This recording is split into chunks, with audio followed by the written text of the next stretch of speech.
ഉണ്ടാക്കാം.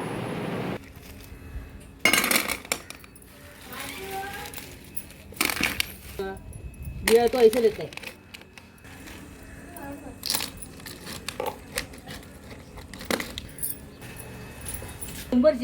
शंभर चे. हाँ, ये कैसे है सर?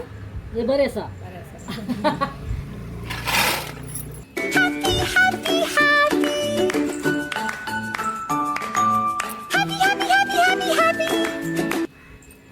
ഇന്ന് നമ്മൾ ഉണ്ടാക്കാൻ പോകുന്ന ഒരു ഗോവൻ ഡിഷാണ്. എൻ്റെ പേര് തിസ്രീന. നമ്മൾ മലയാളികൾ അതിനെ കക്ക എന്ന് പറയും. തിസ്രി നമ്മൾ ഗോവയെ തോരനായിട്ടും അല്ലെങ്കിൽ കറിയായിട്ടും ഒക്കെ ഹോട്ടലിലും റെസ്റ്റോറൻറ്റിലും കിട്ടുന്നതാണ്. അപ്പം ആദ്യമേ നമ്മൾ ഇതിനെ ഒന്ന് നല്ലോണം കഴുകിയെടുക്കണം. ബിക്കോസ് ഇത് ഒത്തിരി അഴുക്കും പൊടിയും കല്ലും ഒക്കെ കാണും. ഇതിപ്പോൾ 3 വട്ടം കഴുകിയതാണ്. അതിനെ കഴിഞ്ഞിട്ട് നമ്മളിത് തുറക്കണം. ഇങ്ങനെ തുറക്കണം. അത് കഴിഞ്ഞിട്ട് ഇതെല്ലാം കൂടെ ഒരു ഷെല്ലിലോട്ട് കൂട്ടിയിടണം. എന്നിട്ട് ഇത് ചിലപ്പോഴൊക്കെ അഴുക്കുകൾ കാണും ഇതുപോലെ. അതിനെ നമ്മളിങ്ങനെ ഞോണ്ടി മാറ്റിക്കളഞ്ഞിട്ട് മറ്റേ ഷെല്ലിലോട്ട് മാറ്റിക്കളയണം.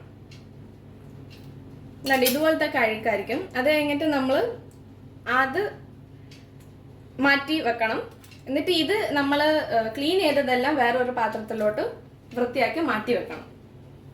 ഇതിപ്പോ നമ്മൾ കക്ക പൊളിച്ചിട്ട് അത് നമ്മൾ ക്ലീൻ ചെയ്ത് വെച്ചിട്ടുണ്ട്. 2-3 വട്ടം വെള്ളത്തിൽ കഴുകി.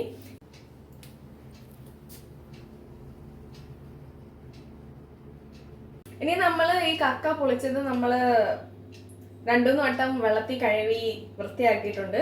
ഇനി നമുക്ക് വേണ്ടിയതെന്ന് വെച്ചാൽ 1 കപ്പ് തേങ്ങ, 2 ഉള്ളി, 1 കരിപ്പത്ത, പിന്നെ ഇഞ്ചി, 2 മുളക്, വെളുത്തുള്ളി.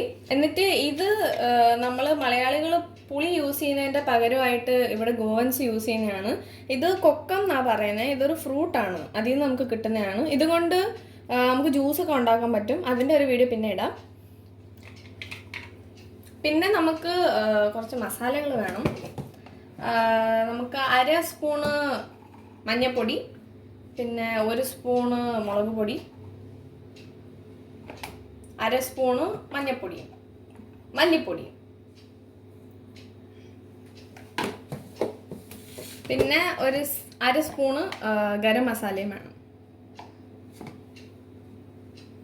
ഇപ്പൊ നമ്മള് നമ്മുടെ ഉള്ളി എല്ലാം അരിഞ്ഞു വെച്ച് ഇഞ്ചിയും മുളകും എല്ലാം ചതച്ച് വെച്ച് ഇനി നമുക്ക് ഗ്യാസ് സ്റ്റവ് ഓൺ ചെയ്യാം. എന്നിട്ട് അതിൽ കുറച്ച് എണ്ണ ഇടാം. നമ്മളിതൊന്ന് ഉള്ളി ഒന്ന് വാട്ടിക്കിട്ടാൻ വേണ്ടിയുള്ള ഇച്ചിരി എണ്ണ മതി.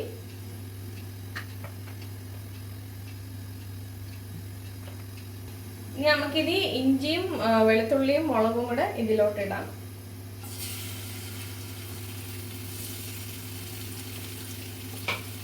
എന്നിട്ട് ഗ്യാസും നമ്മൾ ഒന്ന് ലോ ആക്കി കൊടുക്കണം.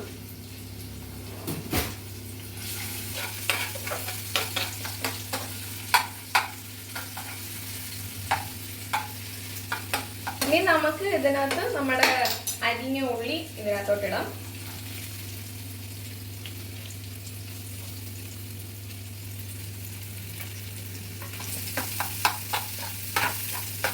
ഇപ്പൊ നമ്മുടെ ഉള്ളി നല്ല വാടി വന്നിട്ടുണ്ട്. ഇനി നമുക്ക് ഇതിനകത്തൊരു തക്കാളി ഞാൻ ആദ്യം പറയാൻ മറന്നുപോയി. ഒരു തക്കാളിയും കൂടി ഇട്ടാൽ നല്ലതാണ്. ഒരു തക്കാളിയും കരിപ്പത്തയും പിന്നെ നമ്മുടെ കൊക്കും ഇത് ഇനി ആഡ് ചെയ്യും.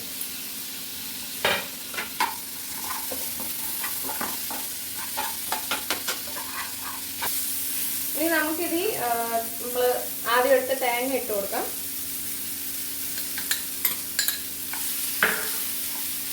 നല്ലോണം മിക്സ് ചെയ്യാം. ഇതിപ്പോ നമ്മള് ഇത് നല്ലോണം ഇളക്കിയിട്ടുണ്ട്. ഇനി നമുക്ക് ഇതിനകത്ത് തിസ്രി, ഇംഗ്ലീഷിൽ ഇതിന്റെ ക്ലാംസ് എന്നാ പറയുന്നത്. അപ്പം അതും കൂടെ നമുക്ക് ഇതിനകത്തോട്ട് ആഡ് ചെയ്യാം.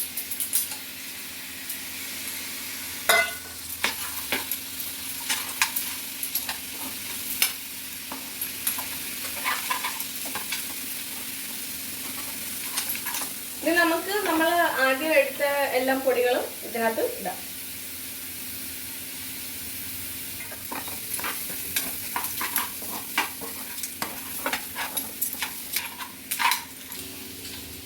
ഇനി നമ്മളിത് ക്ലാംസ് ഇട്ടിട്ട് നല്ലോണം ഇളക്കണം. അത് കഴിഞ്ഞിട്ട് നമ്മൾ ഇതിനകത്ത് കുറച്ച് വെള്ളം ആഡ് ചെയ്യണം.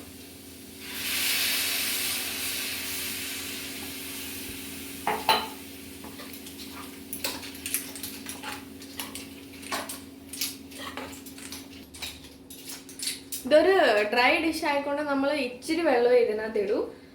അപ്പം നമ്മൾ പിന്നെ ഉപ്പൊക്കെ ടേസ്റ്റ് ചെയ്തിട്ട് പിന്നെ അങ്ങ് അടച്ചു വെച്ചാൽ മതി. നമ്മൾ അടച്ചു വെച്ചാലേ ഇതിൻ്റെ ആ ഫ്ലേവറും ടേസ്റ്റും തിസരിയുടെ പുറത്ത് വരും. നമ്മൾ ഉപ്പൊക്കെ ഇട്ടോന്ന് ടേസ്റ്റ് ചെയ്തിട്ട് അടച്ചു വെച്ചാൽ മതി. ഇതിപ്പോൾ നമ്മൾ 5 മിനിറ്റ് ഒന്ന് വേവിച്ചെടുത്തിട്ടുണ്ട്. നമുക്കിനി ഇത് തുറന്നിട്ട് ഇതിനകത്ത് കുറച്ച് മല്ലിയില ഇടാം. ഇത് നമ്മൾ ഗോവയിൽ മിക്ക ഹോട്ടലിലും പോയാലും നമ്മൾ സീ ഫുഡിന്റെ ഓപ്ഷനിലൊക്കെ ഇത് എപ്പോഴും കാണും. ഇത് നമ്മുടെ ഗോവൻ ഫുഡിൽ എപ്പോഴും ഉള്ള ഒരു ഐറ്റം ആണ്. ഇതെല്ലാം വീട്ടിലും മിക്കപ്പോഴും എല്ലാവരും ഉണ്ടാക്കുന്ന ഒരു ഐറ്റം ആണ്. നമ്മളിത് ഇനിയിപ്പോൾ മല്ലിയില എല്ലാം ഇട്ടിട്ട് ഇനി ഇത് അടച്ചു വെക്കണം. ഒരു 5 മിനിറ്റോളം അതിരുന്ന് വേവട്ടെ നല്ലൊരു. നമ്മുടെ ഇപ്പം ഫുഡ് റെഡി ആയപ്പോൾ കാത്തു മണം അടിച്ച് വന്നിട്ടുണ്ട്. അവൻ ഫുഡൊന്നും തിന്നത്തില്ലെങ്കിലും മണം അടിക്കുമ്പോൾ ഓടി വരും. അപ്പൊ നമുക്ക് അവനെ ഇച്ചിരി ഒന്ന് ടേസ്റ്റ് ചെയ്യാൻ കൊടുക്കാം. ആണോ? കൊള്ളാമോ?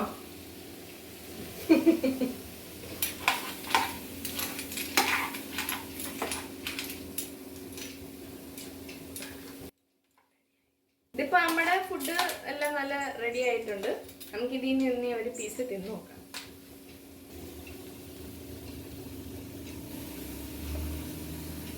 നമ്മളിനി ഇതിന് ഒരു പീസ് എടുത്തിട്ട് ഇതിങ്ങനെ ഇളക്കിയാണ് തിന്നേണ്ടത്. ഇപ്പോഴും ചൂടാ. നല്ല ടേസ്റ്റാണ്. അങ്ങനെ ഇപ്പം നമ്മുടെ തിസരിന്റെ തോരൻ ഡ്രൈ ഇപ്പം റെഡി ആയിട്ടുണ്ട്.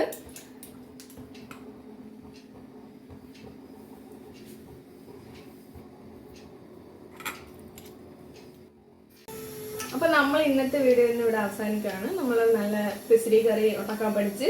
നിങ്ങൾക്ക് ഈ വീഡിയോ ഇഷ്ടപ്പെട്ടെങ്കിൽ ലൈക്കും സബ്സ്ക്രൈബും ചെയ്യാൻ മറക്കല്.